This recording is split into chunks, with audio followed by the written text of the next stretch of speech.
आकाशवाणी गोरखपुर से भोजपुरी समाचार।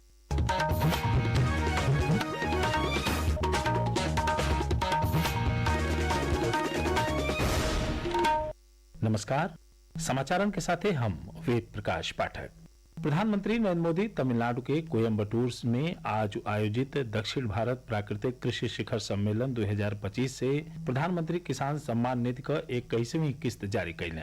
एहमें देश भर के 9 करोड़ से बेसी किसानन के खाता में 18,000 करोड़ रुपया से बेसी का धनराशि भेजल गयी। प्रदेश का 2 करोड़ 15 लाख से बेसी किसानन के एह किस्त का सोझे लाभ मिलल हो। ए मौका पर प्रधानमंत्री अपने संबोधन में कहले कि बीतल 11 बरिस में देश के पूरा कृषि क्षेत्र में बढ़न बदलाव आयल हो। हमनी को कृषि निर्यात करीब करीब दुगुना भइल बा। वहाँ के कहने की खेती के आधुनिक बनावे बदे सरकार किसानन के मदद देहले के हर रास्ता खोलले हो। मुख्यमंत्री योगी आदित्यनाथ एगो सोशल मीडिया पोस्ट में किसान सम्मान निधि का 21वां किस्त जारी करे बदे प्रधानमंत्री का आभार जतौले। वहाँ के कहने की एह योजना के पैसा से राज्य का कृषि विकास आ ग्रामीण अर्थव्यवस्था के नया ऊर्जा मिलल हो। मुख्यमंत्री योगी आदित्यनाथ आज सिंचाई और जल संसाधन विभाग का विस्तृत समीक्षा बैठकी में 95 गो नया परियोजनन के मंजूरी दिले। वहाँ के अधिकारी लोगन के निर्देश दिहनी कि सज्जो स्वीकृत कार्य तय समय सीमा में पूरा कइल जाए। एगो औरियो बैठकी में मुख्यमंत्री मेरठ, कानपुर आ मथुरा वृंदावन के नगरीय विकास के कार्य योजना का समीक्षा कैले। ए दौरान मुख्यमंत्री निर्देश दिहले कि सज्जो योजना चरणबद्ध तरीका से लागू होखे, कार्य समय से आ गुणवत्ता के साथे पूरा कैल जाए आ लोगन के एकर सोझे लाभ दिखाई दे। अयोध्या में प्रधानमंत्री नरेंद्र मोदी के मौजूदगी में ध्वजारोहण समारोह के भव्य बनावे बदे तैयारी जोरिया गइल बा। श्री राम मंदिर निर्माण समिति के अध्यक्ष नृपेंद्र मिश्र आज पत्रकार लोगन से बतियावत का कहना कि ध्वज पताका को 2 बेर सफल ट्रायल कैल जा चुकल हो। सर्वोच्च न्यायालय कई गो अधिकरण के सदस्यन के नियुक्ति, कार्यकाल आ सेवा सर से जुड़ल बरिस 2021 का न्यायाधिकरण सुधार कानून को कुछ प्रावधान रद्द कर दिले हो। एगो रिपोर्ट।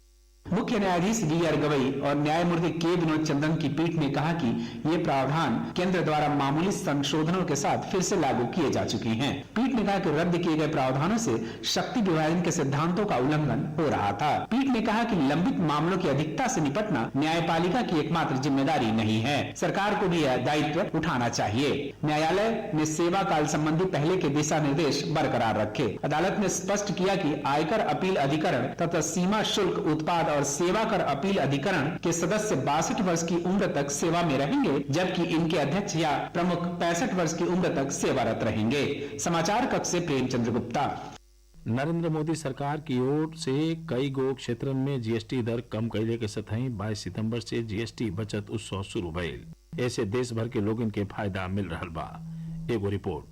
नया जीएसटी सुधार किसानन, कारीगरन आ छोटहन उद्योगन बदे एगो बढ़न प्रोत्साहन हो। काजू उद्योग पर अब खाली 5% जीएसटी लागू हो रहल बा। इंस्टेंट कॉफी और उससे बनल सामानन पर टैक्स की दर 18% से घटा के 5% कर दिहल गई बा।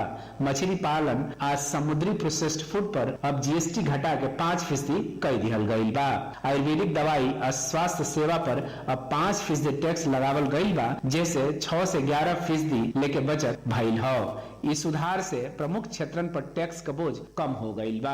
आकाशवाणी दिल्ली से ऋषु जायसवाल और नीतिका गुप्ता और अक्षित के रिपोर्ट के साथ समाचार कक्ष से प्रेमचंद्र गुप्ता।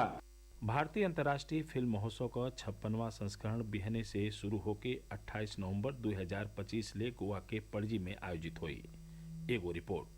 इस भव्य आयोजन में स्क्रीनिंग के साथ साथ कार्यशालाएं, मास्टर क्लास और फिल्म बाजार आयोजित होंगे, जो देश के नए तथा उभरते फिल्मकारों के लिए बेहतरीन अवसर प्रदान करेंगे। 56वें भारतीय अंतर्राष्ट्रीय फिल्म महोत्सव का उद्देश्य दुनिया भर के फिल्मकारों को जोड़ना और कला के माध्यम से मित्रतापूर्ण सहयोग को बढ़ावा देना है। इस साल इफ्फी में 81 देशों की करीब 240 फिल्में प्रदर्शित होंगी, जिनमें 13 वर्ल्ड प्रीमियर, 4 अंतर्राष्ट्रीय प्रीमियर और 46 एशियन प्रीमियर शामिल हैं। निखिल कुमार, आकाशवाणी समाचार, पणजी, गोवा।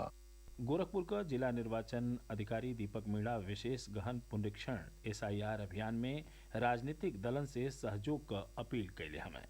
समाचार पूरा भइल। नमस्कार।